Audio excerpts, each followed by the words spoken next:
Hey guys, it's Lexi and DANIKA and we're here with SurfinBerms. Today we're going to talk about riding gear and what's in our personal gear bags. There's lots of similarities and differences and we're going to compare the two. When we go riding, we're kitted head to toe, and the reasons that we do that is about 3 different reasons. 1 would be for protection, 2 would be for performance, and 3 would be for comfort on the bike while we're riding. The gear that's going to be the best for you will depend on what type of riding, where you're riding, and how often you're riding. Okay guys, so let's get started. We're going to run through what we carry in our personal gear bag starting from head to toe. At the end of the video, we'll dive deeper into some of the key items that we have. For sure. So starting with helmets, we both run the Fox V3 helmet.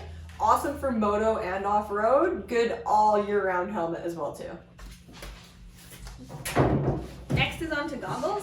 DANIKA runs the Fox View goggle. I have the ARMEGA 100% goggles.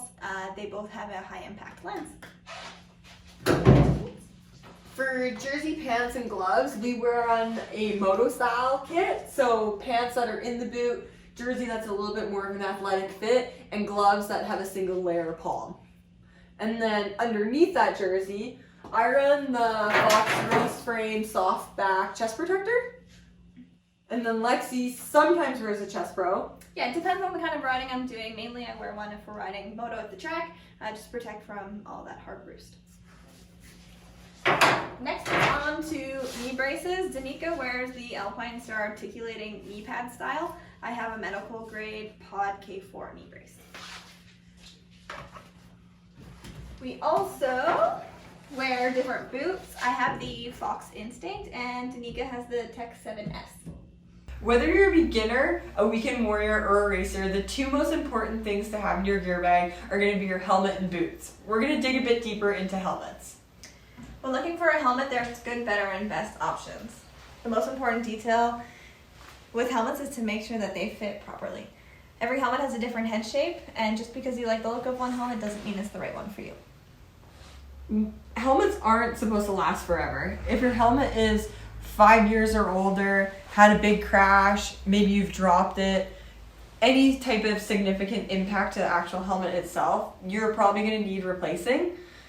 Things to check that is inside the helmet, you can tear back the liner and see if there's any stress cracks or impacts inside. Also, it'll have a production date of when the helmet was made, so it's really easy to check if it is past that 5-year-old mark. Some other things I personally like to look for in a helmet, especially riding off-road, is good ventilation.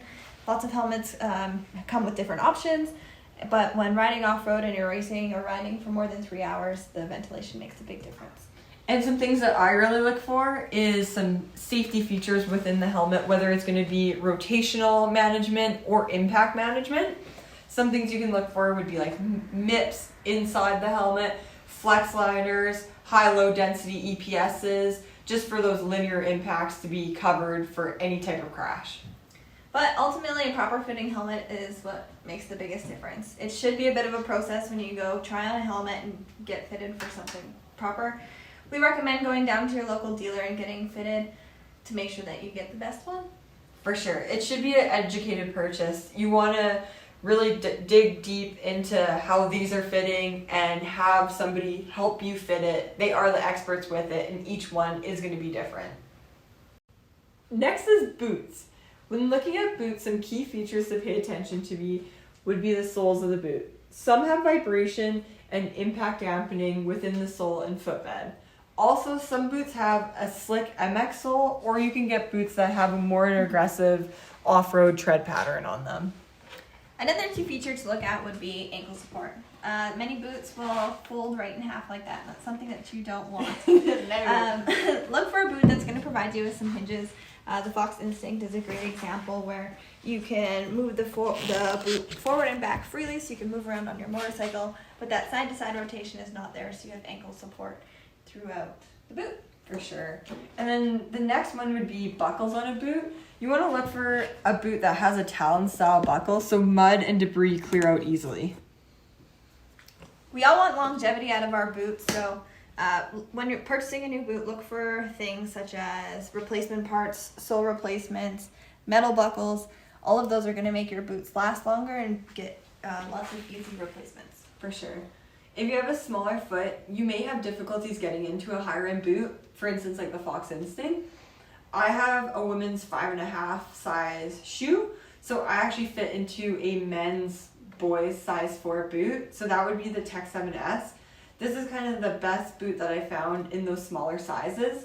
Unfortunately, with it being a youth boot, that's where the height issue kind of comes into play. I am a little bit shorter, so it does make a fluid connection with my knee pad. But for instance, Lexi's boot is a lot taller. So I have a size 9 women's foot, so I'm able to fit into the smallest size men's Instinct, which is an 8. The problem that I have when I wear a medical grade knee brace is that they're a lot larger, and because I have a larger calf, I can't physically fit my braces into the top of the boot. So my foot fits in the boot, in the base of it, but I can't get that top Velcro to close. For sure. So what we're kind of saying is the best thing is it's a bit of trial and error when you're finding that perfect boot for you. Bring your knee braces, bring your knee pads in with you. You do want it to fit as one fluid system. So for sure, bring those pieces in and try on. Youth, women's, men's. The foot size might be correct, but it's up here in the calf and height that you want to make sure it's really dialed in. But in general, gear and safety is constantly getting better with all the pieces of... Totally. Constantly changing. For sure. If you guys have any questions on the gear that we're running, shoot us a message. We'd love to dig deeper into different pieces and hear from you.